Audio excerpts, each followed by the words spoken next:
sorry.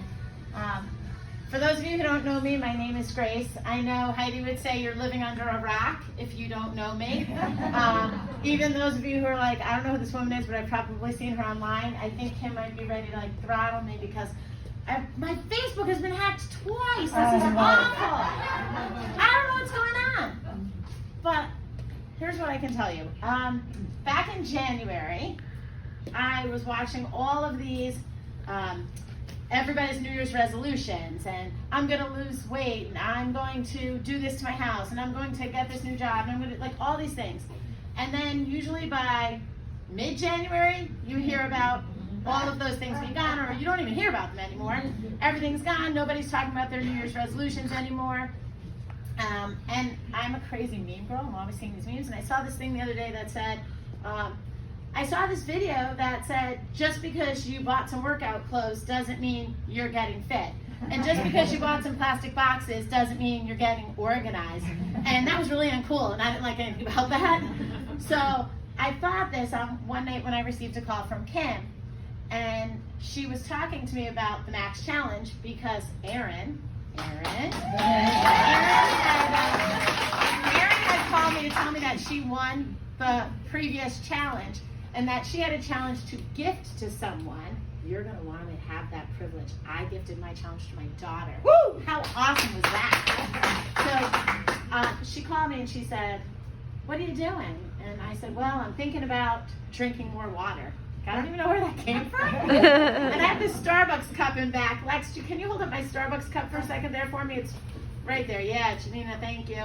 And I had called Erin and I was like, so how many ounces are in this Starbucks cup? And she's like, why? And I said, well, I want to know how many ounces because that's my New Year's resolution. I'm going to drink more water, and I need to figure out how many of these I need to drink to be able to drink a gallon of water a day. By the way, it's like just over 5, just so you know. I'm a math teacher, so I screwed that up at first. Don't tell anyone. So I figured I had to drink at least 5 of those a day, and that was my goal. So she hung up. She wasn't going to tell me anything else about the Max Challenge at that point. She wasn't going to tell me she wanted to talk to me about gifting it to me because I was stuck on just water. And she was like, I am not wasting this challenge on someone who wants to just drink water. So she hung up. 2 days later, she called me back and she said, this is a true story. And she said, I have this challenge and I'm trying to decide who to gift it to. But, you know, it's valuable. It's not just about the money. It's valuable. Like, you're going to make a change. I see her. She's here. She's working out all the time. She feels great. She smiles all the time. If you need a good friend, man, she's your friend. All the time. She's always got something great to say, always making you feel really good about yourself. And she's like, I want to talk to you about this. And I said, you don't need to say anything else. I'm in. She's like, really? No, seriously. I said, I'm in. Kim called me and said, okay, when do you want to start? I said, I want to start tomorrow. She's like, no, you can't start tomorrow. It was a Monday night. And I said, well, I already lost a day. I started today. I need to start tomorrow. So about those workout clothes, I ran right to Marshall's because I didn't even own a sports bra. So I was like, what is this? I haven't done this in I don't know how long. So I ran and got all my workout gear, and the next morning I was up at, for that 6:15 class that everyone keeps talking about. I'm sorry, April. I could not do the 5 o'clock. I've done it once or twice, but I got up and I said, I have to do this. The HD Memorial Golf Tournament and the workout and the different things that you heard and saw up on there, the other half of the HD was my wife. I lost my wife, and I cry every time this comes up. So about 2.5 years ago, and what began as a battle against breast cancer.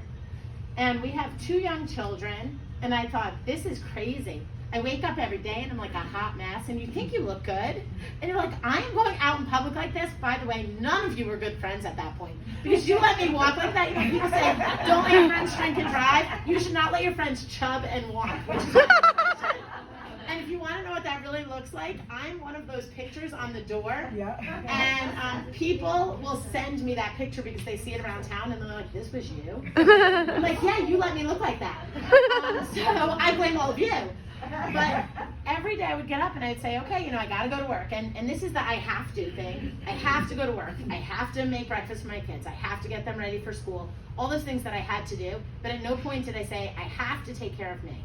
I have to get up and exercise. I have to eat right. And I've heard several people today say cheat meal. And that was a mindset change, because Heidi will tell you, and Kim will tell you, April, everyone else will say, it's not about a cheat meal, it's a treat meal. And I thought, well, that's not what I've ever heard. And I think that that's part of the change here as well, is we always talk about, I'm going to take my children out for a treat. And it's always a treat when it comes to our kids, but when it comes to us, it's cheating. I don't really understand that. And I think that that was a big change for me too. And those of you who know the HDs know we live on ice cream. I think you can survive on ice cream. Did you know it's a food group? I want you to know that. And it's the summer of ice cream, but it's a food group that I have given up, except for when it's a treat.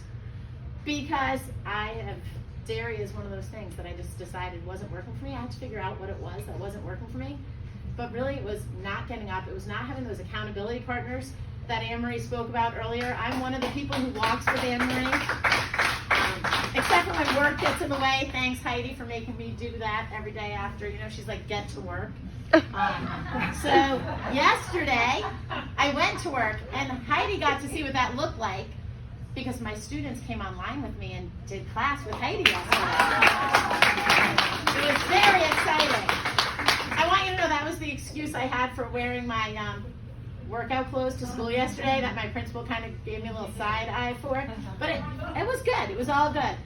So really what you need to know is that when you come here, you make great friends, you make great decisions, you feel better, you wake up every day wanting to come back. I don't wake up in the morning saying, I don't want to go. I don't. And I don't wake up in the morning saying, I have to go. I do wake up sometimes saying I'm tired and saying, why did they not bring me my coffee today?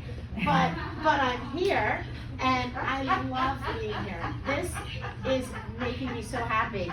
And I've walked in and like 5 people have said to me, where's your shirt that says winner, by the way? And I told them I made a deliberate choice to wear the shirt that said finalist. And I told Aaron that more people, you know, achieve this than that one. And I have heard from people who said, you know, I never thought of it. Oh my gosh, if I'm a finalist, I'm going to be so happy. I'm going to be so happy. And then suddenly you're a finalist, and then it's like, if I don't win, I'm going to die. And I'm like, that is not true. Nobody's dying, I promise you. You're just getting stronger and better. But I felt that. I got to be honest. I sat out there on the day that they were announcing the finalists for the challenge, the first challenge that I did, and I was like, I know who it's going to be, and I know who's going to be the finalists, right? And some of you guys all remember me telling you that. And all the people I said, they were definitely up there. And then the last name that Kim announced that morning was mine. And not even my real name. Those of you who know me really only know me by Grace Boosters, which is like, I think that became my real name. I might change it legally. It costs $300. You can change your name to anything you want. So I'm going to do that. But anyway, I heard my name and I thought, oh my gosh. And now what am I going to do about this? And how am I going to tell people how exciting that is and how wonderful you feel? And it was the best thing. I had no idea what that was going to feel like. When that car rolled up to my house the morning to announce the winner, Heidi, my gosh, I thought I was going to die. They came down, it's like, you know, the sweepstakes? They came down the street, the points going, and I was like, oh my gosh, what is going on? It was fantastic. And my daughter was there. That was the best part. My daughter was there. And everything you do for a 16-year-old, by the way, is embarrassing. Yeah. Just, if you don't know that, please know it now. You embarrass them. And she was looking at me like I was crazy. But let me tell you, she posted that picture everywhere, didn't she, Erin? She was so proud. And that's what made me feel good. My kids now look at me as somebody who they are really proud of. And they want me around, and they want me to be with their friends. And they say, Mom, my friend said this, and my friend said that. And I want you to know, like, that is the best thing.